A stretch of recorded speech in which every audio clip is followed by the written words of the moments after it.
You're listening to the Downshift podcast, taking you trackside for all things motorsport. We're four mates from Melbourne breaking down the races, the drama, and everything in between, all with a little banter and a lot of passion. If you love motorsport and cars as much as we do, make sure to hit that subscribe button so you're always on the grid with us. So it's lights out, drop the clutch, and let's get racing.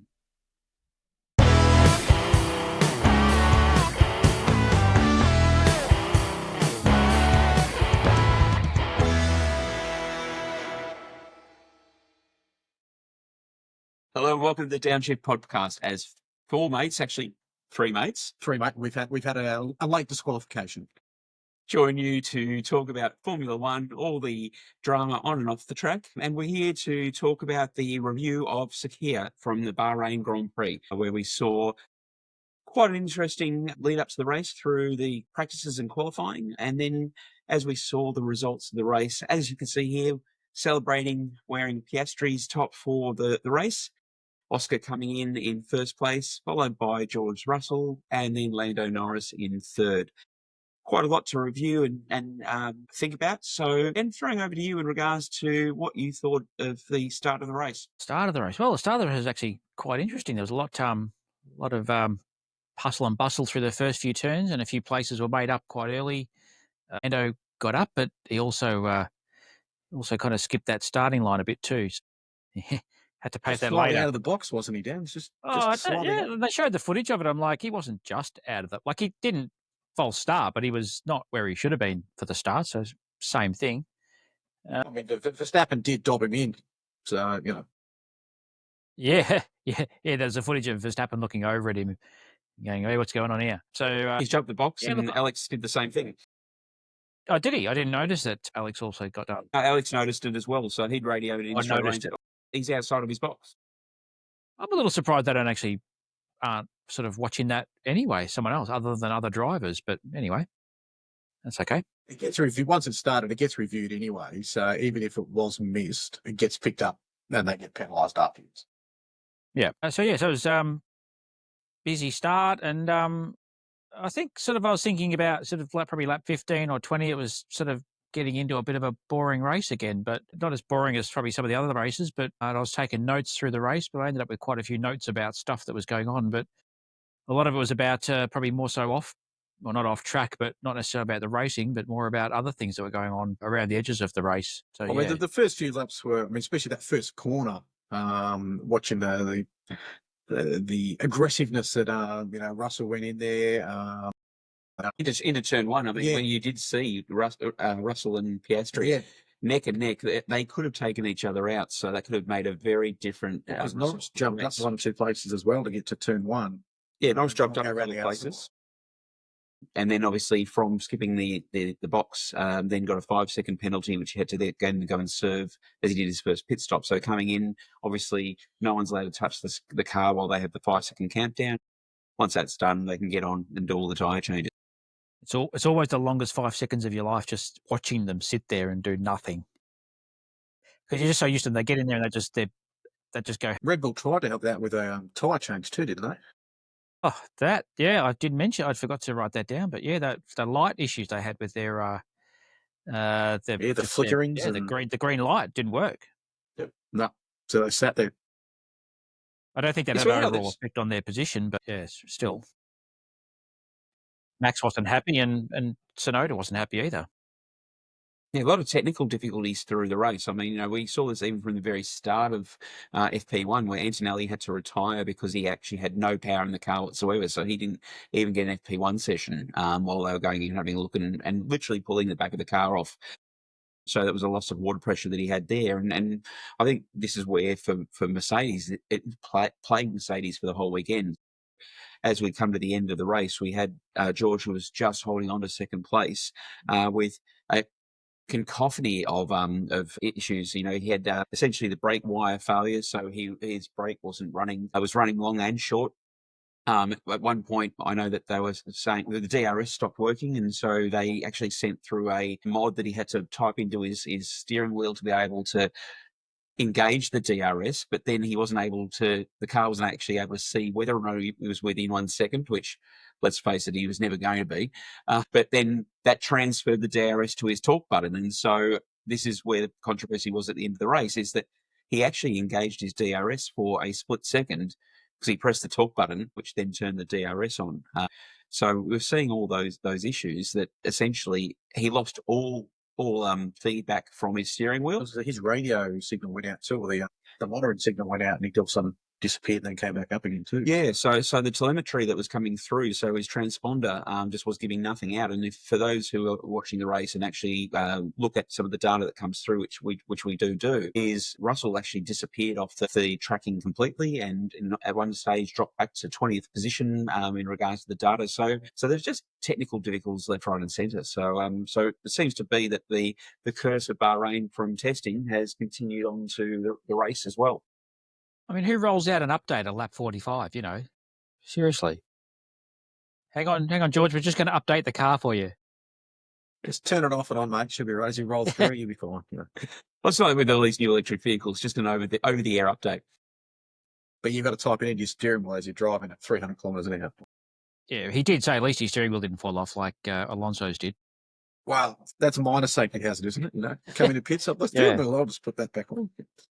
Now, I know we hadn't planned on talking about it, but I do have to reference the post that I did share at the start of the weekend. And this is where, for Aston Martin, I really did have a chuckle that for the fan email that went out from Aston Martin to their subscriber list, the lead image, and we'll show that here on the screen for our people watching on YouTube. The header image was a whole bunch of number 18 cars, so Lance Stroll's car, actually in the sand. So even Aston Martin themselves were predicting Lance Stroll into the sand. You've got to get him in early these days. To be fair, though, he did it right. Well, he didn't end up in the sand. Well, he finished the race, so, in 17th. So, and you know, what was interesting is that Fernando, when they went through and did qualifying, he actually thanked the team for what was a very poor result, because he was saying to the press that there is no way that the car is equipped to be able to place anywhere than in the back end of the standings. So it was interesting that Fernando came on the radio, thanked the engineers, thanked the pits for a great job on achieving 15th. Well, it's quite. I mean, if you look at that and go through the race, it was Piastri so far out in the distance, it was ridiculous. The real race was actually between like 2 and 10. That's where the actual racing was. But then you look at that and go, then all of a sudden we have a yellow flag from when Sainz and Tsunoda bumped wheels as they were driving. But then they'll combine back up again. You're thinking, okay, is this going to be where you actually get some racing? No, Piastri just drives off down the road again. So that car is just an absolute jet. And looking at it now, you've got to wonder who can catch it. Absolutely. It is a bit disappointing. Like, if you're actually a Piastri fan and he's actually succeeding, you just won't see him for 50 laps of the race, because they just don't show Yeah, it. they give you a snapshot going, and there he is in the distance. Well, that's if Sky is broadcasting, because It's like to talk about broadcasting on the weekend. Even just when he crossed the line he won the race, and like, oh, here's a little post box window in the bottom of your screen to show him crossing the line. I'm like, But even having the positions and times disappeared afterwards, at lap 38 or something like that, they just disappeared off the screen. And I think that, in fairness, that's probably had something to do with the telemetry. And, there was obviously some telemetry issues with Russell as they were trying to go and fix that up. But you saw that they were trying to pop that in and get some sort of timings in the bottom right-hand corner of the screen. But it's just missing some simple things like, I mean, you know Oscar's going to cross the line. You highlight credit where credit's due. He's the race winner. So you want to be able to show that critical moment at the end of the race. a little bit underdone, I find. If it had been Lando or Max crossing the line first, I don't know. Maybe that's not true, but yeah, I don't know. It just seems a bit.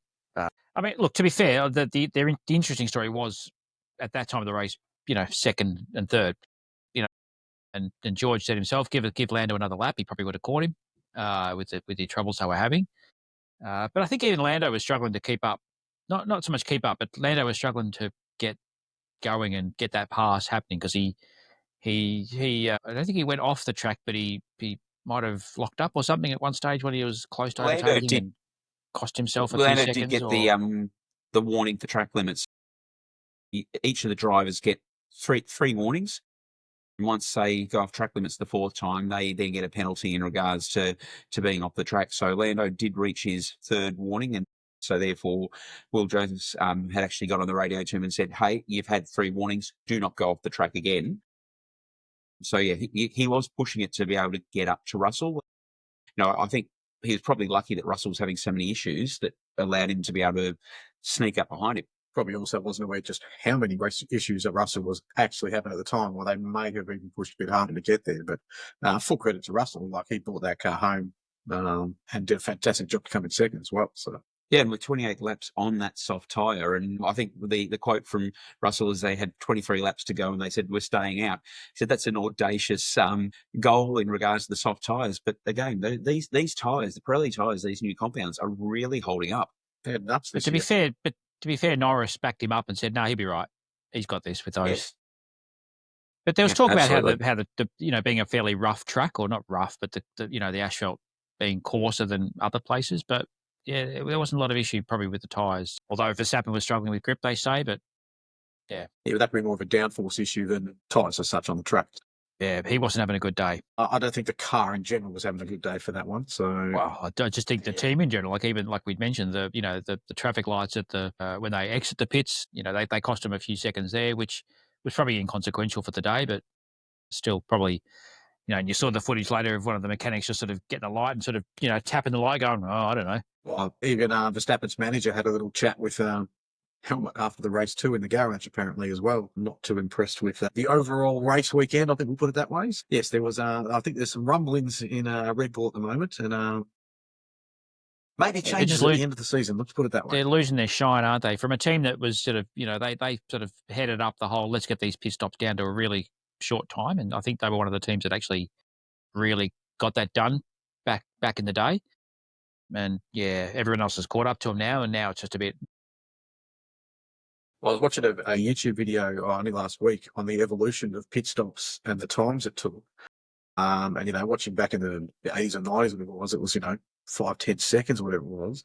Now it's 2.6, yeah. 2.5, yeah. Look, they used to pull in, take the wheels off, put them on. Now they pull in and they go off the car and they're gone. So, yeah, the evolution of it is actually quite phenomenal in the way they've progressed it and gone through. So I did have a big cheer when in lap 20 when Antonelli actually overtook Max, and so it was great to see that. And obviously I had a vested interest because I'd put Antonelli in as finishing third. He'd let me down on that one, but we've seen some again. If we look at the rookies, the performance of the rookies has been absolutely outstanding. And one of the call-outs is Ollie Behrman. Ollie Behrman, who made up 10 positions over the entire race, started in 20th and finished in 10th.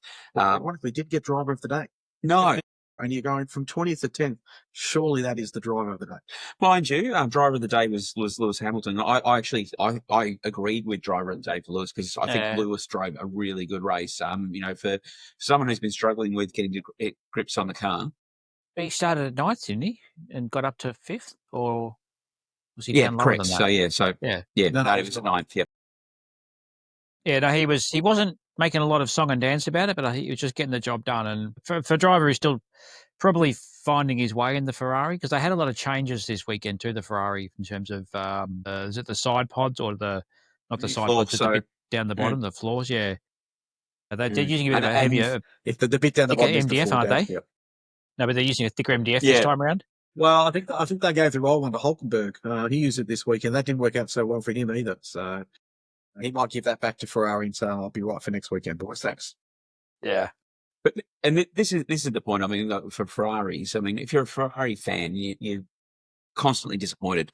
Ferrari for what is such a legacy outfit for just the simple mistakes that do make. And I mean, you saw Charles's wing mirror fly off during practice and causing the issue there. And mind you, they were quick. You look at it in regards to while Piastri was way out in front, light years ahead of everyone else, for second to fifth, you actually had Ferrari coming up. And I think we'll talk about this for the next episode, but as we start to see the different types of tracks, if Ferrari can get it right, they're going to claw some points back. That back end of the season could be quite interesting if they can actually... Well, you're looking at the top 5 and there's 2 McLarens, 2 Ferraris, and one Mercedes, because Antonelli didn't quite get up this time. But they're at the right end of it in terms of both of their drivers. Well, obviously, except for what was it, Japan with the disqualification, but double disqualification. Yeah, just take that out of the equation at the minute. Yeah, look, that's probably not normal, but it's the first double disqualification in Ferrari's history. Unfortunately, it's for two separate incidents. If it was just for the same thing, you'd go, okay, team stuff up. But when you've got two separate things completely, that's a tough call, especially on what's a random inspection as well. But if you go back that way, if you go Ocon, Gasly, Antonelli, cracking races from them, and only to get better for the rest of the season as well. And Behrman, you might find that those boys are pushing those cars, especially Ocon and Behrman. That's probably the surprise pack at the moment, from where you would think that they'd be finishing to where they are now.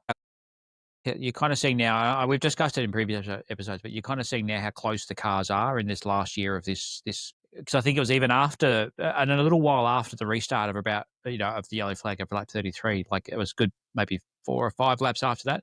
There were still 4 or 5 cars coming down the main straight really close together, all bunched up, and there wasn't much in it. I mean, they're obviously down the order, but they were still all pretty close. And best part about that restart was watching down the straight, watching the fireworks come off the back of the tails of them. It was like a light show between them all going down. It was great. And that was triggered from the collision between Tsunoda and Sainz. So that brought the safety car out. We saw all the debris that came off from that side pod, which was almost torn apart. Yeah, that was pretty impressive accident, that one. Well, the accident itself wasn't that bad, I don't think. Just the way, I think Yuki, he came in hot on that corner. No, and just only a touch. Like I reckon the rear wheel just went in, and was it rear wheel? Yeah, ripped into the side pod. Wheel. So it wasn't a big touch, but it was enough to shatter that pod. And enough to have Carlos have to retire as well. So I mean, from that regard, so JB got on the radio and said, great race, unfortunate that we have to retire because it's just not salvageable. So yeah, bringing. What else was there? So look, I think Gasly was in line for a good race. He probably got a bit unlucky. He started in 4th, wasn't he originally? So when you look at it, I mean, he's brought points in, and for Alpine, that's not too bad. Yeah. Oh, look, I mean, that's their first points of the season, isn't it now? Alpine, they got 6 out of the race, didn't they? Yes, they got 6 for the race, so it's their first points. So that's now put them equal last with Kick Sabers. So okay, looking at points then, who would have picked that Haas? Yeah, would be where they are. Yeah, sitting in 5th position, Williams, ahead of Aston Martin. If you told me that at the start of the season, I would have asked what you were drinking. I think we were all predicting Haas being either 10th or 9th. In the championship, so that is so far we've that one. It's working out well. Interesting there too when they've talked about the there was brief talk about the rule changes or the engine changes for next year, and they go, well, the reason teams like Audi are coming in are because of the new regulations, which is they're taking over Haas, aren't they? Is that right? Yeah. No. Sorry. Yes. Audi? Yeah. Kick Saber. They're taking over Kick Saber, so you've got to go and okay. Bortoleto, yeah. So, and I think from that perspective, you've seen Gabriel Bortoleto, who's sitting at the back of the pack. He just hasn't got a car to drive. I mean, that Saber is, it's a brick.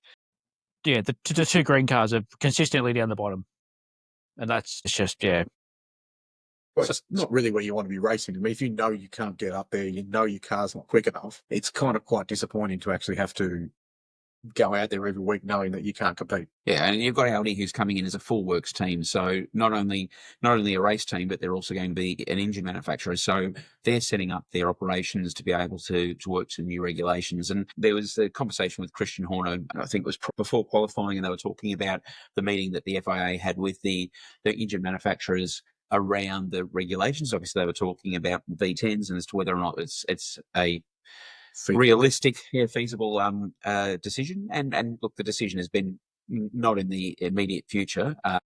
Again, we've got the new regulations with the new power unit with the V6, and so V10s aren't even going to be consideration until for 2030. Cost control, they can't, because to redesign it and make a V10 engine, the cost of that would be enormous.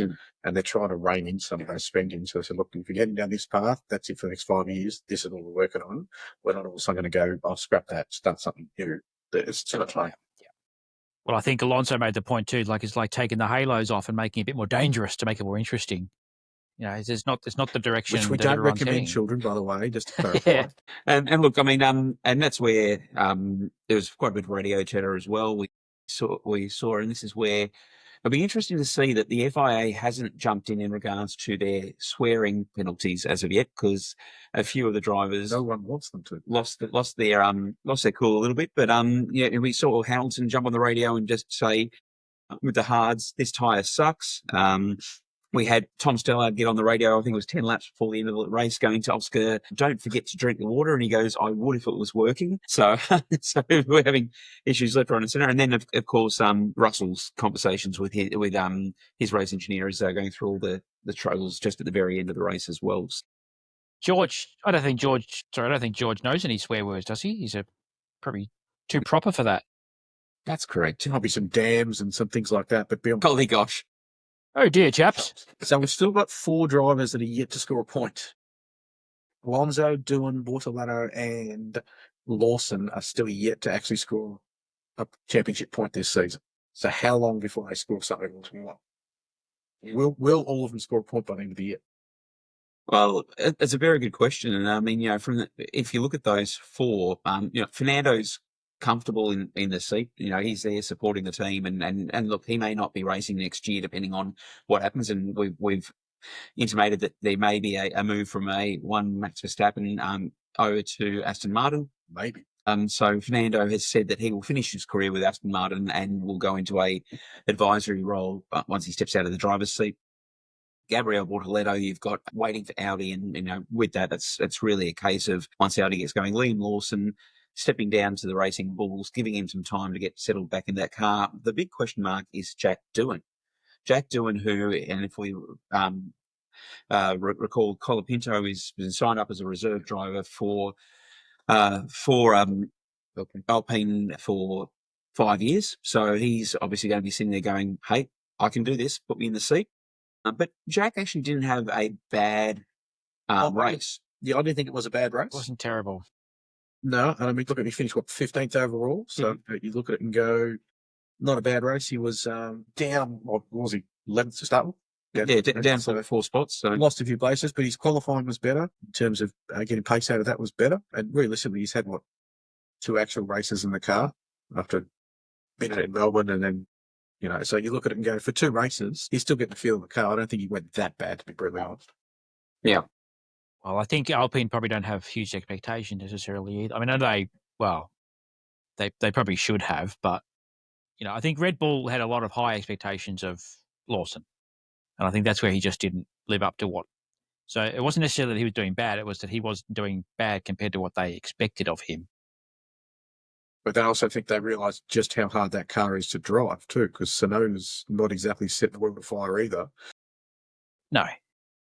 He's not doing terrible. Wrong. He had 9th on the weekend. So, you know, it's in the points and all that, which is great. But you're looking at still very hard car to drive. But at least he's bringing in points. And in the end, the team needs someone to bring in some points to Max. You know, that Max is not going to take the team to a Constructors' Championship. You know, he's definitely not. He could win a Drivers' Championship on his own, although I don't see that happening with the car as it is. But the one thing that needs to be remembered is that with the teams, this is what the team staff bonus is based on. Where you finish in the constructors. There's no money in the Drivers' Championship for the teams. The tens of millions of dollars are made in the Constructors' Championships. And so if you're a race engineer or, you know, someone working back at the shop doing, you know, the carbon fiber, your bonus is going to be based on whether or not you're 1 to 10 in that Constructors' Championship. And you know, you would not be happy. The guys in Haas must be pumping their fists and they're going, any of your partner, this is coming early. But we are only a few races in, so let's not get ahead of ourselves. Yep. All right. So, look, I think that wraps up the Sakir Grand Prix, but it allows us to be able to then talk about our predictions and do a bit of a review as to how we went. So look, I think from the perspective of, just as a reminder for everyone, the race finished. We had Oscar who took pole, then Oscar who took out the race, followed by George Russell. Thankfully was not disqualified, which was a bit of a rumour that was floating around today. That was squashed. It was squashed, fake news. And then Lando Norris coming in third place. So with that, we did have some points on the table there. So Dan, guess how many points you got? 0. I know here. I wrote it down on my notepad. Had a pretty crappy, mind you. So look, you could have had a Hail Mary Where did there. I mean, Leclerc- in all honesty, where did Leclerc end up? you had He ended up- Leclerc in third, and he was fourth. So Yeah, he had wasn't fortunes far changed off. a little bit. Max was a bit underwhelming, but Well, mate, I was you just know, missing he the was having a second and tough- third. I almost had the goal. Yeah, you just I got keep your sort order of- wrong. I keep sort of hesitating and just putting, McLaren up the top all the time, but it's probably shaping up. That's how it's going to end up. So probably going to get on board sooner or later. Nathan's away today, so we're going to have to do his tips for him for next week. So I'm thinking like Lance Stroll is definitely an inland run for him.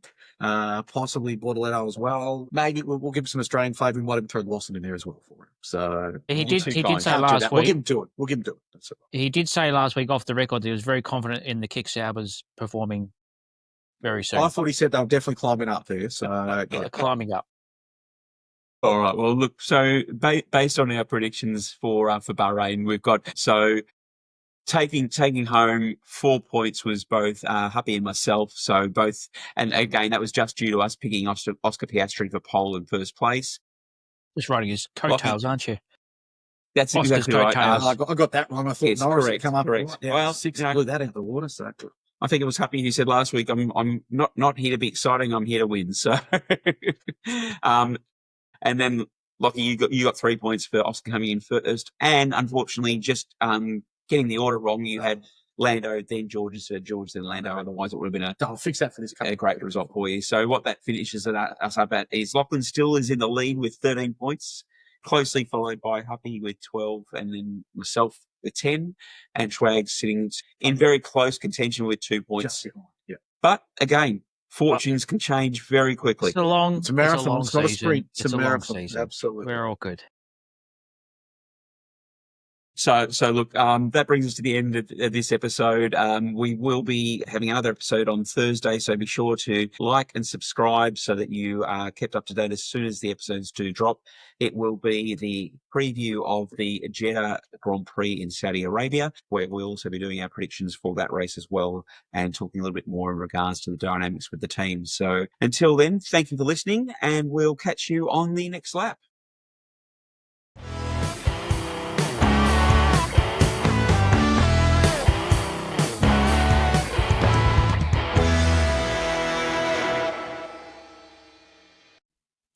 That's the checkered flag for this episode of The Downshift. Thanks for tuning in and hanging out with us in the paddock.